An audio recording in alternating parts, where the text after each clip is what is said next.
Hello વિદ્યાર્થી મિત્રો, રાધે રાધે. તો આજે ભરતી આગળ ન વધવાનું કારણ શું? ભરતી અટકી ગઈ છે? ટેટ 1 નું PML ક્યારે આવશે? ઘણી તો અત્યારે સોશિયલ મીડિયા એવી અફવા ચાલે છે ને તો કે ભરતી અટકી ગઈ છે, ભરતી આગળ નહીં વધે, કોર્ટનો ચુકાદો નહીં આવે ચાલે.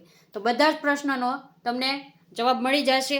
તો પહેલાં તો આપણે વિડીયોને લાઇક કરી દો, ચેનલને સબસ્ક્રાઈબ કરી દો, અને જો કોઈ તમારા પ્રશ્ન હોય તો કમેન્ટમાં લખી દેજો. પહેલાં તો કે ટેટ 1 ની ભરતી આગળ ન વધવાનું કારણ તમને ખબર છે, કોર્ટ કેસ છે.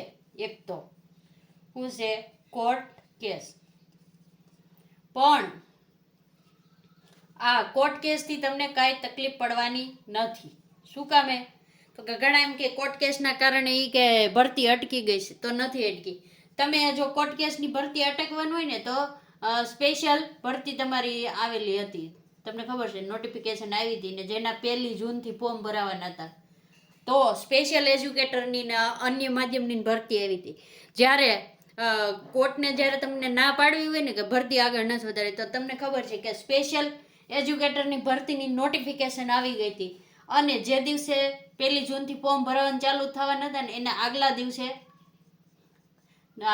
તમારી જાહેરાત આવી ગઈ હતી કે સ્થગિત કરી દેવામાં આવી છે. બરાબર? કોર્ટે સ્થગિત કરી દીધી હતી એ ભરતી. જો તમે તેને હજી પણ તમને સોશિયલ મીડિયામાં કે આપણા જ પોસ્ટમાં તમને લેખ ને નોટિફિકેશન ને બધું જ જડી જશે, જોઈ લેજો.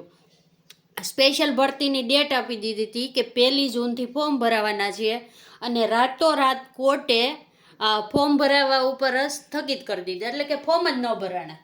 તમે પોર્ટલ ખોલ્યું હોય ને તો અન્ય માધ્યમના ફોર્મ ભરાઈ ગયા હતા. અન્ય માધ્યમની તો કે ભરાઈ ગયા. પછી મુખ્ય આચાર્યના તો કે 71 જેટલી જગ્યા હતી એના ફોર્મ ભરાણા. પણ સ્પેશિયલ એજ્યુકેટર 1 થી 8 ધોરણ 1 થી 8માં ભરતીને સ્થગિત કરી દેવામાં આવી. રાતોરાત નોટિફિકેશન પણ આવી ગઈ હતી. તો મિત્રો, આપણે આ કેસમાં એવું થયું છે. ઘણા મિત્રો એમ કે ટેટ 1 ની 11,000ની ભરતી છે ને એ સ્થગિત થઈ ગઈ છે. કે સ્થગિત નથી થઈ. સ્થગિત કરવી હોય તો આ સ્પેશિયલ એજ્યુકેટરની ઘોડે તમારા ફોર્મ જ ના ભરાય. શું થાય? ફોર્મ જ ના ભરાય. આપણા ફોર્મ ભરાઈ ગયા છે, જિલ્લા લેવલે આપણે સ્વીકાર કેન્દ્રમાં આપી દીધા છે, અને વચ્ચે આપણને ન્યૂઝ મળેલા હતા કે એ બધા જ ફોર્મ ગાંધીનગર પણ પહોંચી ગયા છે. તો હવે ભરતી આગળ ન વધવાનું મેઇન કારણ શું હતું? એક તો ડીએલએડનું રિઝલ્ટ જે હવે આવી ગયું છે, એમાં પણ રીચેકિંગની પ્રક્રિયા પણ પૂર્ણ થઈ ગઈ છે.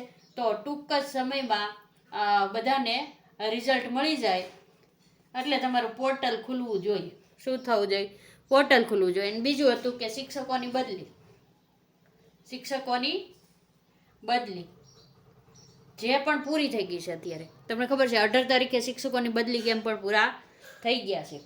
તો હવે થોડી આશા છે કે ટૂંક સમયમાં તમારું ખાલી જગ્યા મંગાવે. એક મોરબી જિલ્લાનો પરિપત્ર તમે જોયો હશે, તો ત્યાં તો બધા જ તાલુકામાંથી ખાલી જગ્યા મંગાવાઈ ગઈ છે. બરાબર?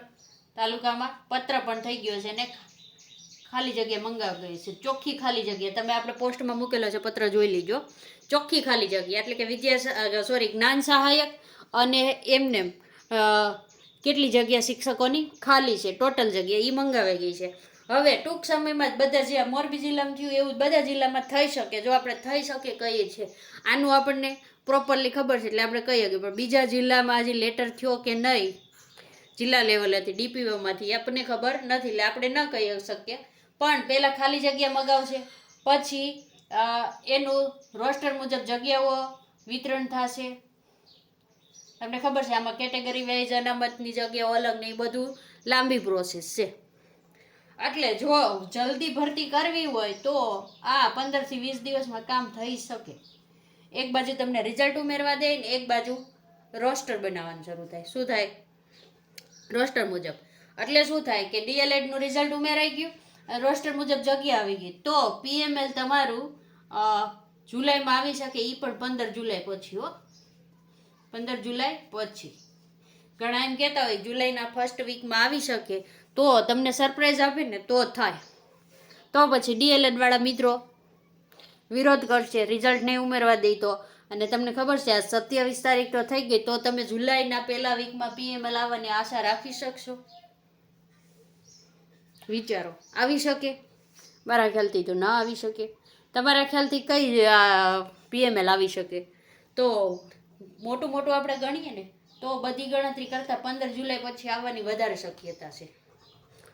જુલાઈ હો મિત્રો.